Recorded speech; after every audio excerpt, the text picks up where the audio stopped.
Wine Searcher Advent Calendar 2024. And it is clinging to the sides of the glass. It's so beautiful.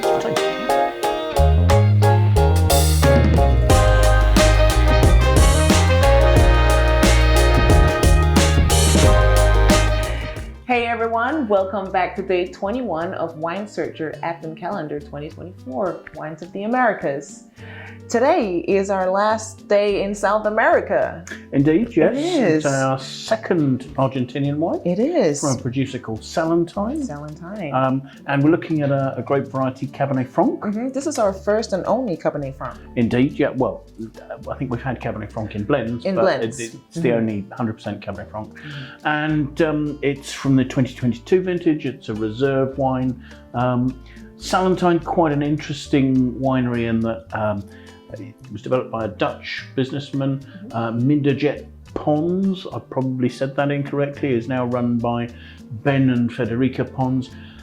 The estate's founded on the site of an old farm that had been set up by the Jesuits in the 1700s. So in fact they grew wine, so there's quite a long history of wine growing here.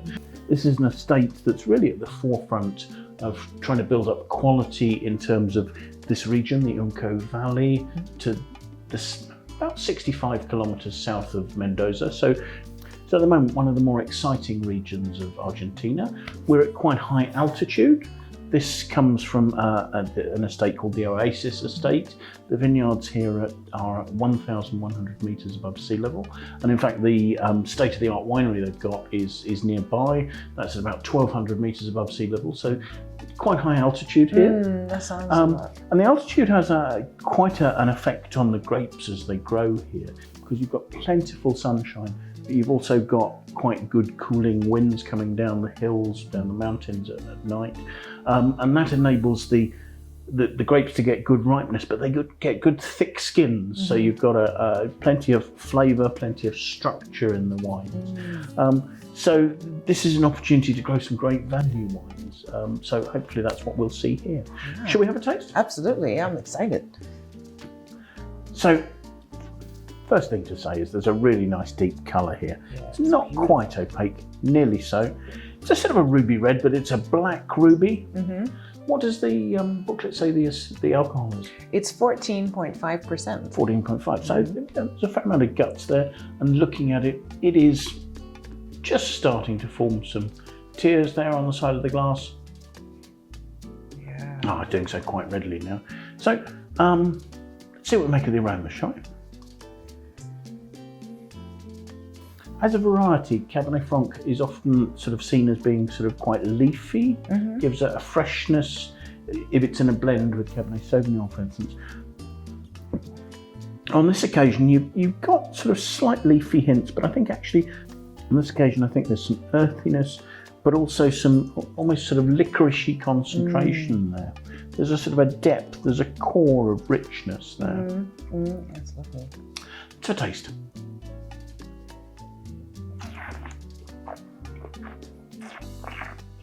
Gosh, those licoricey notes I was talking about in the aromas, you can really taste it in the mid palate, can't you? Them. I feel like this is the wine that has the most licorice sort of flavor coming through. There really are notes of anise on the finish, aren't there? And behind that, there's a red fruit. In terms of body, I mean, this isn't a full-bodied wine. This is more medium-bodied. It's got a fair structure, but it's not got harsh tannins.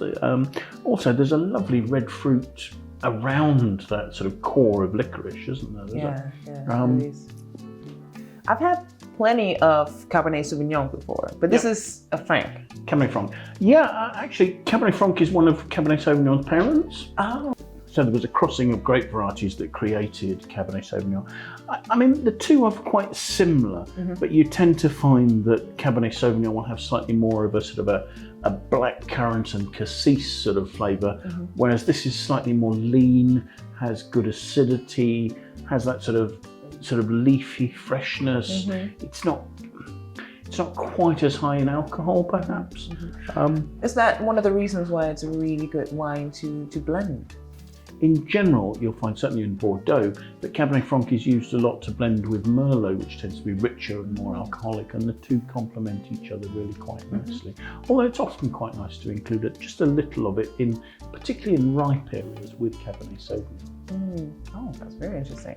Makes sense. But I think we said this was one of the cheapest wines. This is one of the cheapest wines. It's cheapest red, perhaps. It's one of the most affordable red wines. It's only $20. While this may not have the concentration of some of the more expensive red wines we've tried, I think that's got a lovely balance. It's a freshness. The flavors are lasting really well. So yeah, I think that's a great value wine. Really impressed by that. I think it really is. If you're sitting at home thinking, I'm going to add that to my collection, then scan the QR code, which will take you to the website, winesearcher.com, and find out where you can buy it and stock up. I think you've probably still got time. I think that makes some great Christmas drinking. Yeah, definitely. I agree with that. Thank you for today. We'll see you back again tomorrow for day 22. Bye now.